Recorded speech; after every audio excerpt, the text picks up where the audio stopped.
Good morning, guys. This morning I am in Harbour City in Tsim Sha Tsui. So this is Kowloon side of Hong Kong, and I have birthday flowers for my friend's 30th, and I'm headed over to Cheesecake Factory now to celebrate with him. Haven't been to Cheesecake Factory in a while, and I absolutely love their red velvet cake, but generally speaking, when you come, it's always really packed. So I haven't actually dined in there before. Not much planned for today, just going to celebrate with him, even though it's actually a few weeks late, but we will just catch up because we haven't catched up in a while, and yeah.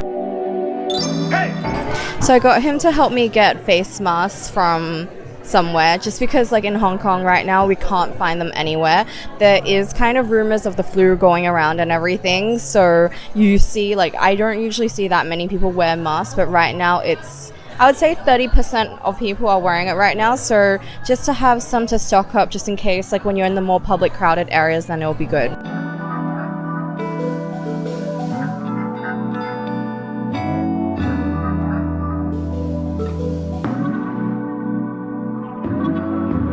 So just finished lunch. The fried mac and cheese balls are the best, and if you ever get the chance to try at Cheesecake Factory, you definitely have to get that and the red velvet cheesecake. So I am on the ferry at Hong Kong, headed back to Hong Kong Island right now, and my friend has left me, so it's just me going back. So anyways, on to a really random topic. Me and my friends have been talking about like 2020, new decade, new career kind of thing.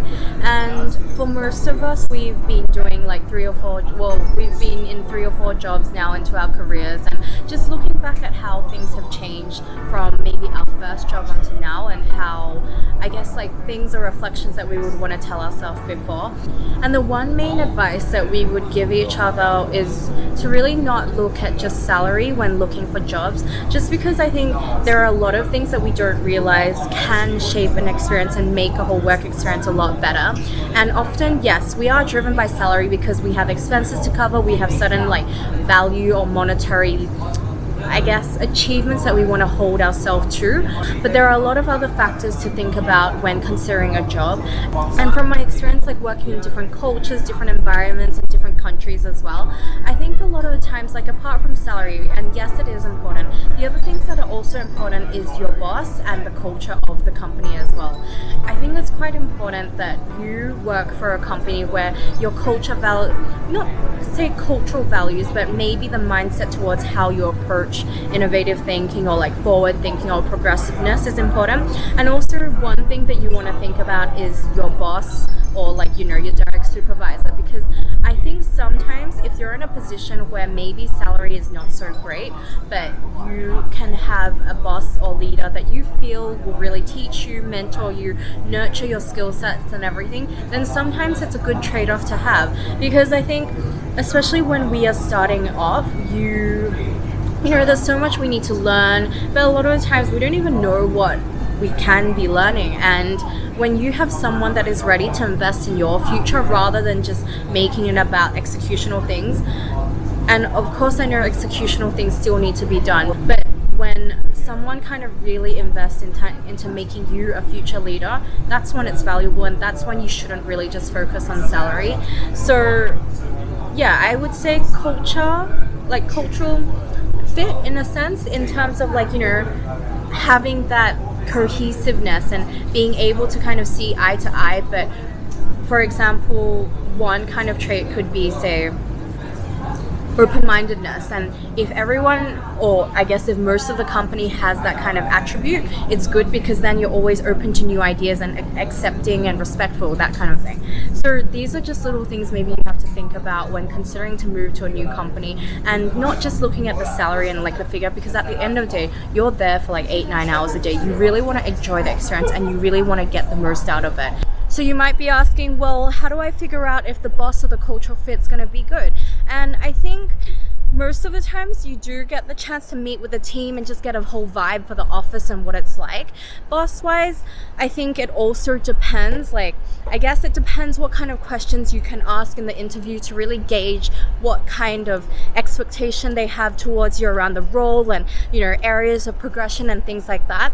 And what it comes down to, and like one of the best advices that I would give my like younger self, is to really not be afraid of asking questions.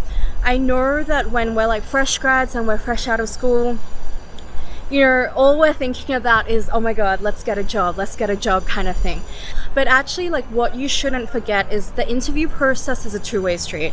You know, as much as it's about them kind of assessing your eligibility for a role, you also have to assess whether or not they're right for you.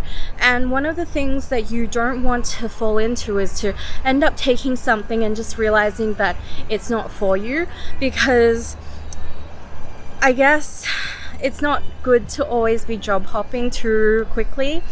So you want to try and see if you can utilize the interview process to really be able to find a match that is most aligned with you, your personality, your career goals kind of things. So, you know, when you are interviewing, don't be afraid to ask questions that kind of help you understand more about the company. And apart from the fact that it does help you in terms of like leaving a better impression to the employer because it shows that you're really thinking about the company, it also is really just a good chance for you to get to know whether or not it's the right place for you. So if 2020 means new decade, new career for you guys, then I hope these tips kind of helped out. They are just some kind of bits of advice that I would have given my younger self. If you enjoyed these tips or want to hear more like life, career advice or anything, do comment on what you'd be interested in knowing. So thank you guys for watching. Don't forget to subscribe, and until next time, I'll see you guys. Bye! Keep diving into concrete, so bittersweet. Keep losing sleep while driving in the backseat. What's left of